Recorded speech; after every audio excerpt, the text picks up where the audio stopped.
after a little bit of a pause, I said, ma'am, very nice to meet you. May I answer any of your questions? She says, no, you answered all the questions in your presentation. We really enjoyed your presentation, but more than that, I wanted to touch you, to hold you, because of you and this team who developed this drug, this guy, my husband, is still standing. And that was such an emotional moment for me. We hugged each other.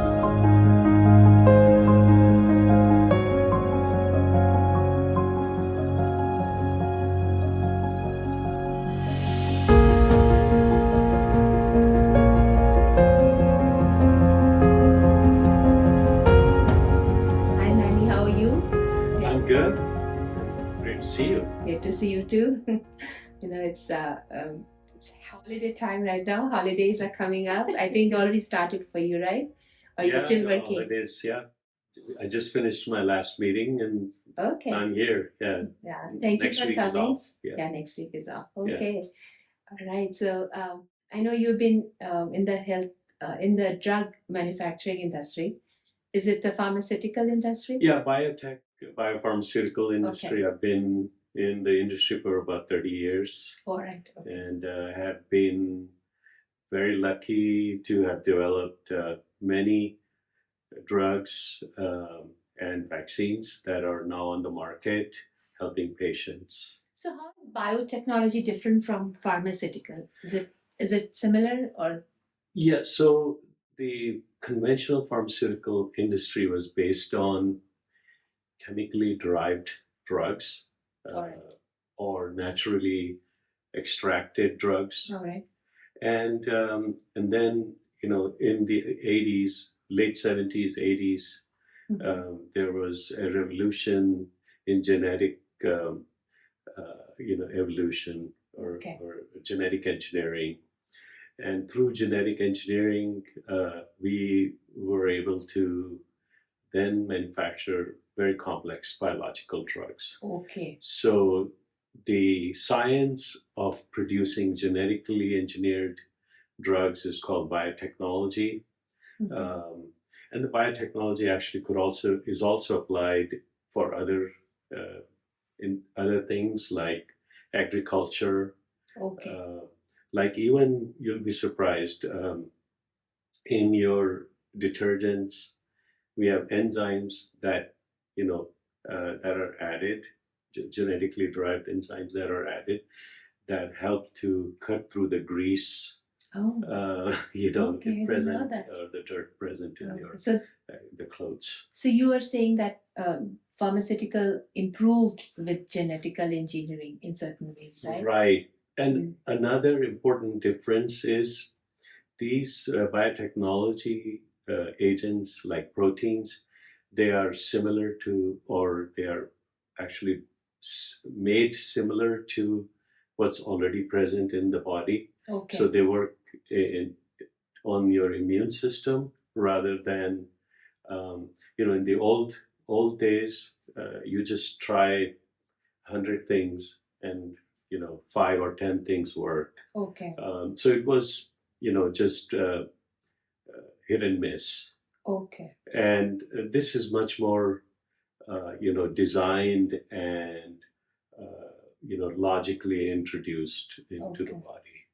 And the greatest example, as you can see, is in the last 2 years when we had this coronavirus epidemic, and everyone just put their heads together and were able to come up with the mRNA solution to the problem. It's greatly helped everyone. All right. So being in this industry, you said over about 30 to 40 years, is there anything you would like to talk about, like which has left like a big impact, or you just remember it as something you would really love to talk about that? Sure. I think there's a lot to talk about. I think the first thing I want to say is that when you talk to people, they go to their work every day, and they I know everyone has to work to earn a living for a comfortable living, but wouldn't it be nice that if there is, in addition to the monetary gain that you get, there's something else, another dimension. I know, like you teach, you feel good about, enabling these students, helping other people to become whoever they want to become. Yes. And, obviously I'm in, my teachers, I'm indebted to my teachers Yes. as well. So, one of those things that I felt was, important to me was, why am I working every day? And, what difference is it making eventually in life for people? And so, I think the way I went about this is, I had at the beginning of my career many choices, and I went into biotechnology because it was exciting at the time. It was new technology, new research. No one knew how to develop those drugs, so I was lucky to be in that first wave of people who understood the science, by doing it, understanding the regulatory constraints, and those were really undefined at that point, because even the Food and Drug Administration, FDA, did not know how to regulate these new agents.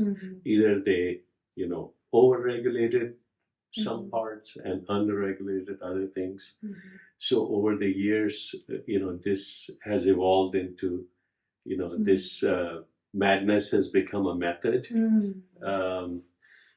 So, coming back to, why I enjoy working is because you can, after a long, time of labor, you get the drug on the market. It takes, if you're really lucky, it takes 5 to 6 years. Otherwise, it could take about 10 years to develop a drug, because you have to go through the various phases of clinical development. And then we apply for the licensure. And just to give you an idea of how large a submission could be, it could be, I think in the last one that I did was about 3 million pages. Wow. Right. So Wow. in the old days, we used to send a truck. Literally, we send a truck of all these documents to Washington. Nowadays, it's all electronic. Oh, wow. Track. So there's a lot that goes into these drugs. There's a lot. And you've seen it all, obviously. Right. The process probably has changed a little bit, but they're still similar, right? Right. The process has evolved. The thinking of the FDA has changed. But, again, I think the most important thing is that the drug is safe to administer in patients. Yeah. And then we look for the efficacy. And then, if the drug is safe at levels that we, end up dosing the patients, and efficacious, well, voila. Then you have the drug which can be approved or submitted for approval. And so I was as I mentioned, I've been involved in like a dozen, drugs and vaccines that are already on the market. I worked on hundreds. Wow. About 110. I was just taking count of that the other day, just for fun. And the best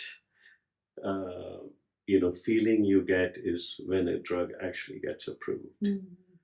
after all that toil and labor, it gets approved.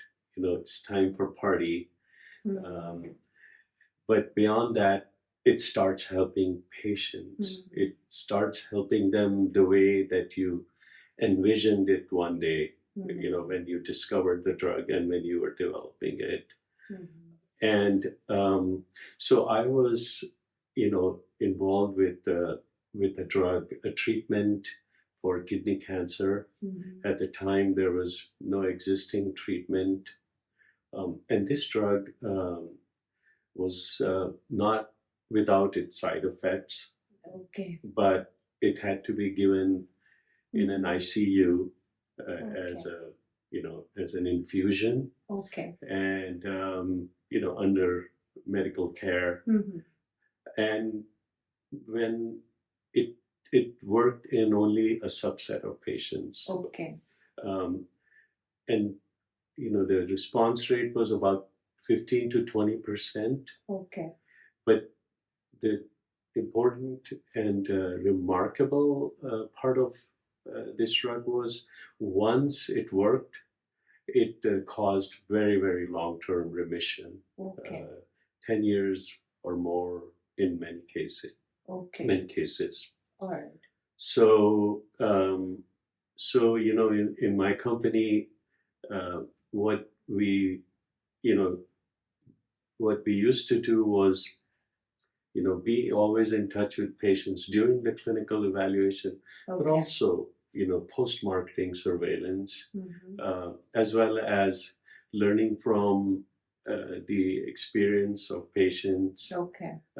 So we used to have a annual kidney cancer survival day, in which the survivors and their families and other patients were invited, and generally festive atmosphere, celebrating surviving their survival. Survivors. Yes, and they were always curious about how we go about developing these drugs. So we used to give a few very short presentations.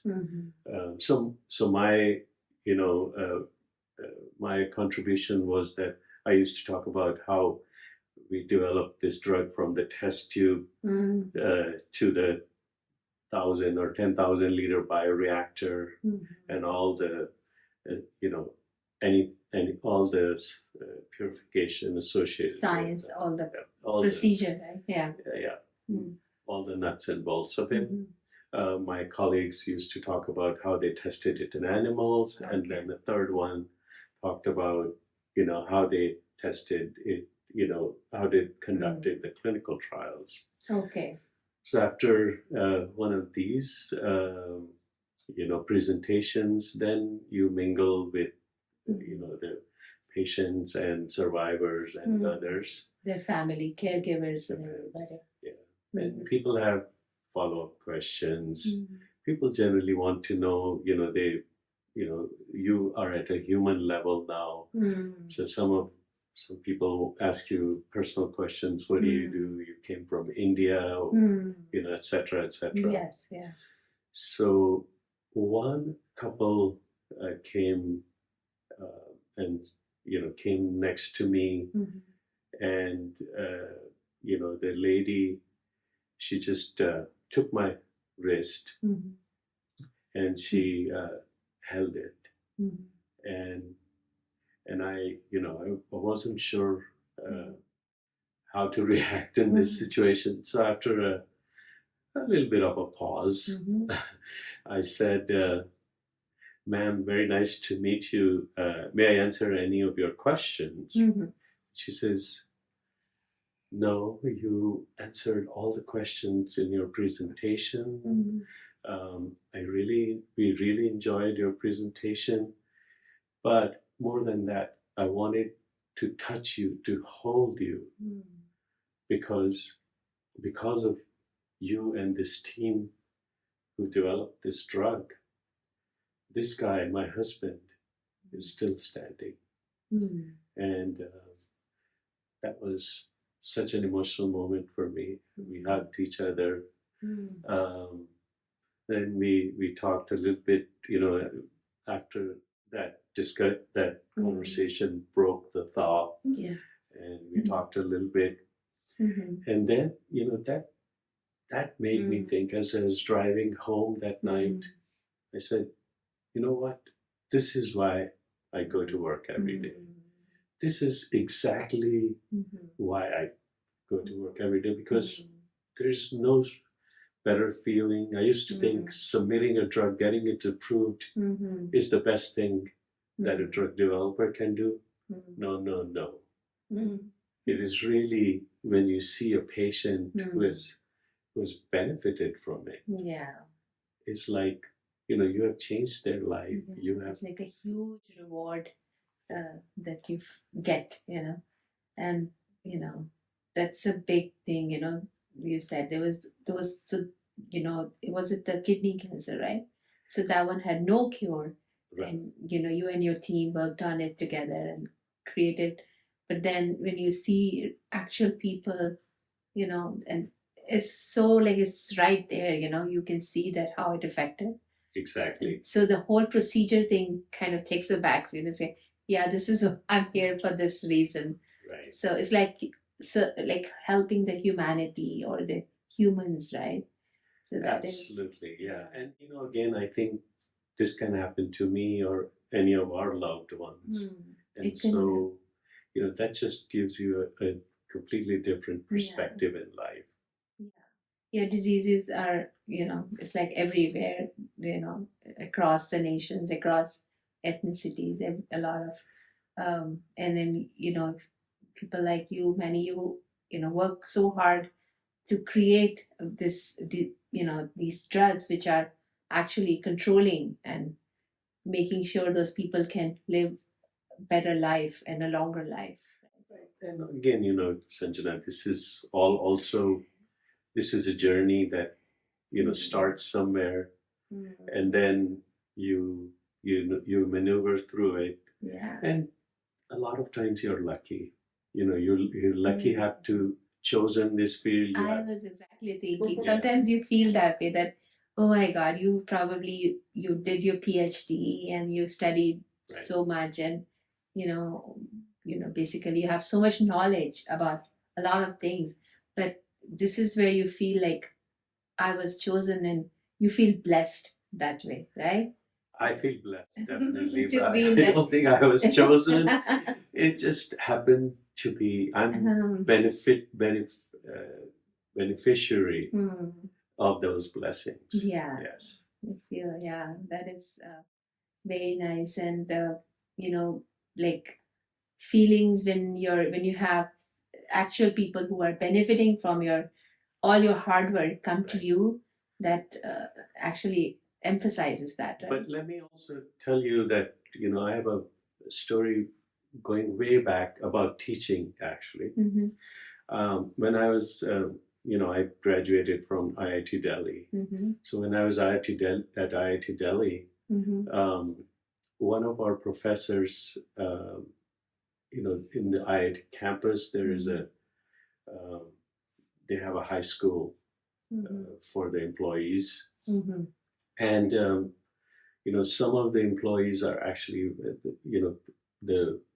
the ones who are really lowly paid, they're not that well off. And so this professor had organized free tuition for these kids who couldn't afford to hire a tutor. And so they came and asked, us if we want to be tutors. So I became a math tutor. Oh. Yeah. And, so I used to help. I think I did that for a year and a half. And then a couple of years later, when I was doing my PhD, I went to visit someone. I think it was in RK Puram. I think we were going to meet my friend's relative. Okay. So we went upstairs, and as I was as my friend was going to knock at this door, then there's this kid comes from the other door and he goes, "Sir, how are you, sir?" And he started touching my feet, and I said, "Oh, good, but how are you? And do I know you?" And he says, "Sir, you taught me in that school, in the IIT high school, and after how you clarified everything, I passed, and he was so happy. So, I tell you that feeling was almost actually as good as the feeling that I have about other successes in life. So I really strongly feel that teachers are really, really important, in our lives, because they are the ones who, enable us to become who we want to become. And obviously, you worked hard, and you also got good teachers, and you were academically really very strong. And then you got into IIT, which is definitely the topmost engineering college in India. And then you tried to help other kids, and that also tells us something about you, that you always wanted to give back, right? And that's what continued when you came to US, that you continued in working for a company that was involved in making drugs and helping people, right? Right. So yeah, thank you so much, Manny, for your time. It's really great to have you. I'm really thankful you took time off your busy schedule and came to talk and enlighten us about all that you did, and everyone can help it could be at any level, as helping a student who needs help. It could be a family member, it could be a friend's child, or helping them in some subject, or it could be just in your profession. Right. You could be more helpful to make a difference, and that's what you did all the time. It's my absolute pleasure. Thank you. If you want to talk about anything at all, then you know who to call. Just tell Sanjana. Tell Sanjana. Tell Sanjana. Tell Sanjana. Just tell Sanjana.